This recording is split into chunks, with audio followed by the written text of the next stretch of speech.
পটুয়াখালীর বাউফলে একটি সেতুর সম্ভাব্যতা যাচাই করতে গিয়ে হট্টগোলের মধ্যে পড়েন সড়ক পরিবহন ও সেতু মন্ত্রী শেখ রবিউল আলম। এক পর্যায়ে অবরুদ্ধ হয়ে পড়েন মন্ত্রী সহ স্থানীয় দুইজন সংসদ সদস্য। কিছুক্ষণ পর পুলিশ তাদেরকে উদ্ধার করে পটুয়াখালীর দুমকি প্রান্তে নিয়ে যায়।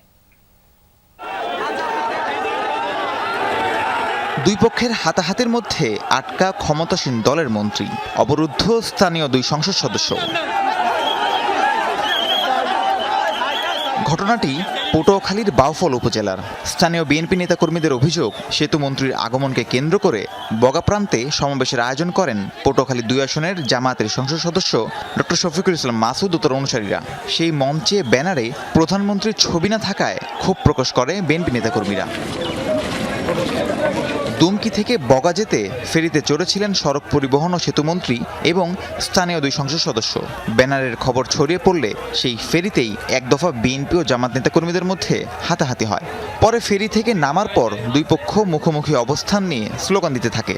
সেখানেও আরেক দফা হাতাহাতিতে জড়ায় দুই পক্ষ। এতে অবরুদ্ধ হয়ে পড়েন মন্ত্রীসহ স্থানীয় দুই সংসদ সদস্য। এক পর্যায়ে মন্ত্রীকে মঞ্চে উঠতে না করেন স্থানীয় বিএনপি নেতাকর্মীরা। পরে সেখান থেকে আবারও ফেরিতে করে দুমকি প্রান্তে চলে আসেন তারা। ছবি নাই মঞ্চে আমাদের মাননীয় প্রধানমন্ত্রী, এই জন্য তারা মিছিল করেন। মিছিল যেহেতু তার দলীয় লোকজন করছে, এই জন্য ওনারা ফিরে চলে গেছেন। ওনার যাবতীয় কার্যক্রম সম্পন্ন করেছেন এবং সুন্দরভাবে তার কার্যক্রম সম্পন্ন হয়েছে। পরে চর গবর্দী প্রান্তে প্রস্তাবিত নবম বাংলাদেশ চীন মৈত্রী সেতু নির্মাণের সম্ভাব্যতা যাচাই এবং সরেজমিন পরিদর্শন করেন সড়ক পরিবহন ও সেতু মন্ত্রী। আপনারা যাদের দিয়ে রাজনীতি করেন, এটা কোয়ালিটি না। রাহিম সারোয়ার, যমুনা নিউজ।